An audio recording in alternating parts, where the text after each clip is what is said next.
Guys hope you all are well. तो चलिए आज हम शुरू करने वाले हैं 7th क्लास की ईवीएस की बुक का 8th चैप्टर, ओके, जिसका नाम है मानव पर्यावरण अन्योन क्रिया उष्णकटिबंधीय एवं उपोष्ण प्रदेश। ठीक है, तो देखिए भूमध्य रेखीय प्रदेश के बारे में हम पढ़ेंगे। जो भूमध्य रेखा होती है उसके 10 डिग्री उत्तर से और नीचे 10 डिग्री दक्षिण के मध्य के भाग को भूमध्य रेखा कहा जाता है। ठीक है, जैसे जैसे मैं आपको बनाकर दिखाती हूँ। सॉरी, ये देखिए, मान लीजिए ये पृथ्वी है, ठीक है, और बीच में कौन सी रेखा है उसके, ये भूमध्य रेखा है, ठीक है। और भूमध्य रेखा के 10 डिग्री ऊपर उत्तर और 10 डिग्री साउथ। अब ये वाला जो एरिया हो गया, ये भूमध्य रेखा का मतलब एरिया हो गया, जिसे भूमध्य रेखीय प्रदेश कहा गया है। ठीक है, तो इस एरिया को भूमध्य रेखीय प्रदेश कहते हैं। उसके बाद देखिए अमेजन बेसिन में जीवन।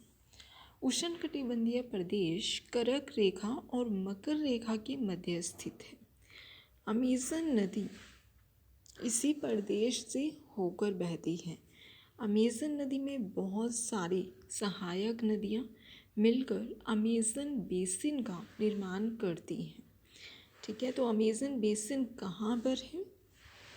कर्क रेखा और मध्य रेखा कर्क रेखा और मकर रेखा के बीच में जो एरिया है उस एरिया में अमेजन बेसिन पड़ता है। ठीक है, उस एरिया में ही अमेजन नदी है और अमेजन नदी में बहुत सारी सहायक नदियाँ भी हैं। यह नदी Peru, Bolivia, Ecuador, Colombia, Venezuela के भाग से अपवाहित होती है। ठीक है, उसके बाद देखिए जलवायु। अमेजन बेसिन जो है भूमध्य रेखा के आसपास तक फैला हुआ एरिया है। ठीक है, और यहाँ पर पूरे वर्ष गर्म और नम मतलब आर्द्रता वाली जलवायु यहाँ पर रहती है। यहाँ का जो क्लाइमेट है वो गर्म और आर्द्र रहता है, नम रहता है। ठीक है, यहाँ पर मौसम दिन और रात में एक समान रूप से गर्म और आर्द्र रहता है। मतलब कि ये नहीं है कि रात में मौसम ठंडा हो गया या फिर दिन में गर्म हो गया, ऐसा बिल्कुल नहीं है। यहाँ पर दिन और रात में एक समान रूप से गर्म और आर्द्र मौसम यहाँ पर रहता है। शरीर में चिपचिपाहट महसूस होती है क्योंकि अभी इतना गर्म मौसम होगा और ऊपर से आर्द्रता मतलब थोड़ी नमी होगी, तो फिर क्या होगा, शरीर में चिपचिपाहट महसूस होगी, पसीना ज़्यादा आएगा। ठीक है, उसकी वजह से चिपचिपाहट होगी। तो इस प्रदेश में लगभग प्रतिदिन वर्षा होती है। ओके, तो प्रतिदिन वर्षा क्यों होती है? जैसा कि मैंने आपको पिछले वीडियो में भी बताया है कि जहाँ पर मौसम गर्म होगा वहाँ पर क्या होगा, सूर्य की रोशनी बहुत तेज़ होगी और जिसकी वजह से वो जितना भी जल है उसे जल्दी जल्दी इवेपोरेट करेगी। ठीक है, वाष्प बनकर उड़ जाएगा वाटर, और वाटर जितनी जल्दी वाष्प बनकर उड़ेगा वो बादल में कन्वर्ट होगा और जिसकी वजह से कॉन्टिन्यूसली में वर्षा भी होने लगेगी। ठीक है, तो इसलिए वर्षा जो है यहाँ पर प्रतिदिन होती है क्योंकि यहाँ का मौसम गर्म और आर्द्रता वाला है। ठीक है, वर्षा वन की बात करें तो इन प्रदेशों में अत्यधिक वर्षा के कारण यहाँ की भूमि पर सघन वन उग जाते हैं। अब सघन क्या होता है? सघन होता है जो कि पास पास हो, बिल्कुल पास पास के वन उगते हैं, मतलब बहुत ही घने घने जो हैं वृक्ष यहाँ पर उगते हैं। क्यों? क्योंकि यहाँ पर अत्यधिक वर्षा होती है। वन इतने सघन होते हैं कि पत्तियों और शाखाओं से एक छत सी बन जाती है, मतलब छत जैसा बन जाता है। इतने घने वन होते हैं जिसके कारण सूर्य का प्रकाश जो है वो धरातल तक नहीं पहुंच पाता। मतलब एक किस्म का क्या बन गया यहाँ पर, एक जंगल। अब जंगल वाला एरिया बन गया और इतने घने वन वहाँ पर हैं तो सूर्य का प्रकाश वहाँ तक नहीं पहुँच पाएगा, वहाँ पर कॉन्टिन्यूसली में क्या रहेगी, छाया रहेगी। ठीक है, तो सूर्य का प्रकाश वहाँ नहीं पहुँच पाता। ठीक है, वर्षा वन में प्राणी जात की प्रचुरता होती है। टुकन, गुंजन पक्षी और जो प्राणियों में बंदर, स्लॉथ, चींटी खाने वाले टैपीर भी यहाँ पर पाए जाते हैं वर्षा वन में।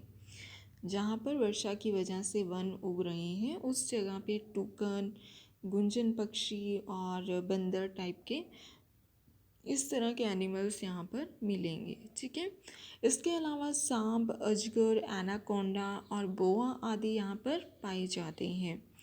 ठीक है, जीवों की विविधता की दृष्टि से यह बेसिन समृद्ध है।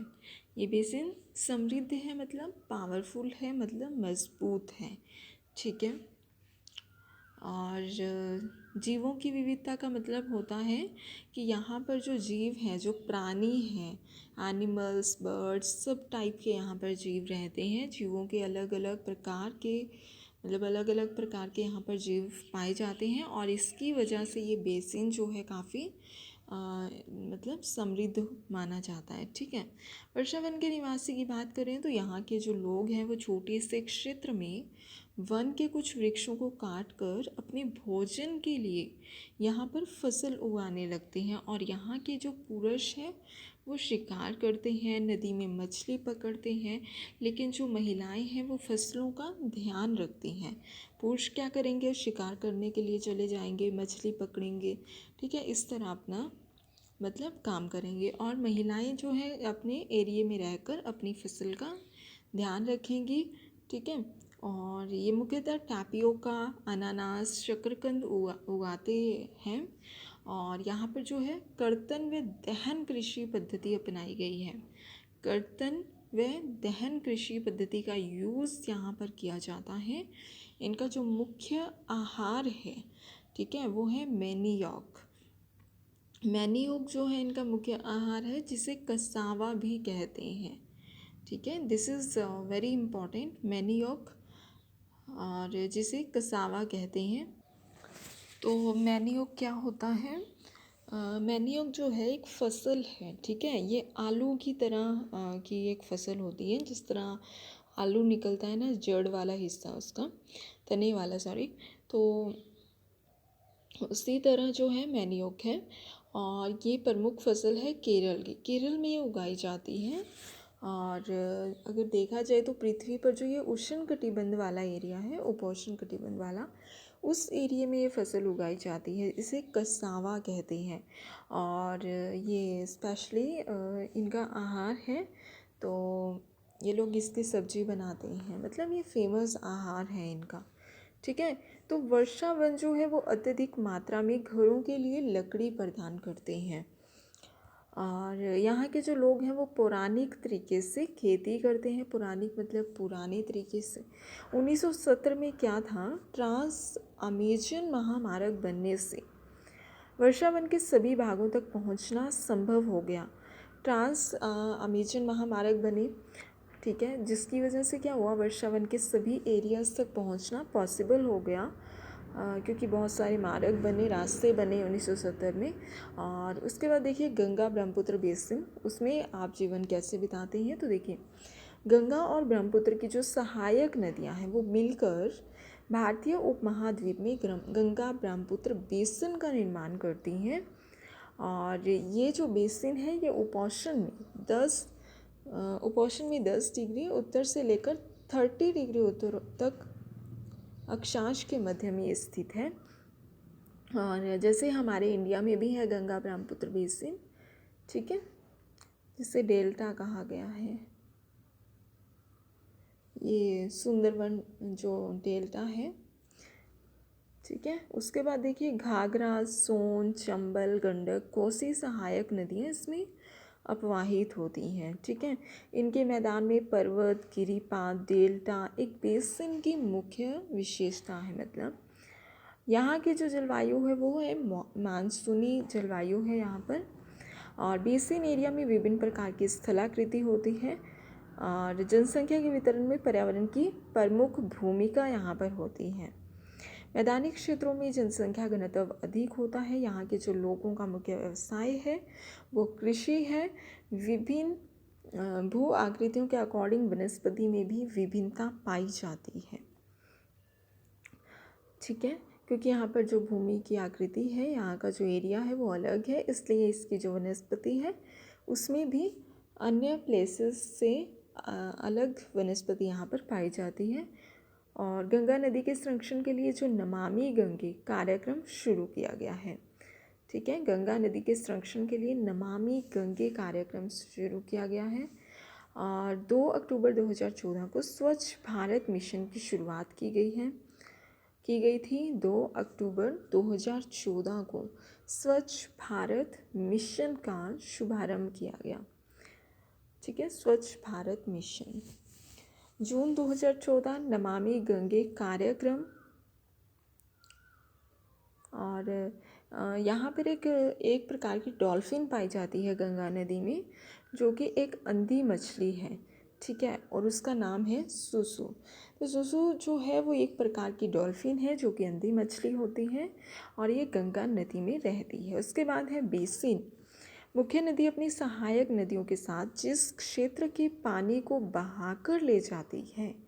मुख्य नदी अपनी सहायक नदियों के साथ, अब जैसे आपको लगेगा कि क्या होता है सहायक नदियाँ, तो देखिए ये मान लीजिए मुख्य नदी है। ठीक है, अब इसके सहायक नदियाँ वो होती हैं जो साइड में से आकर इसमें ऐड हो जाए।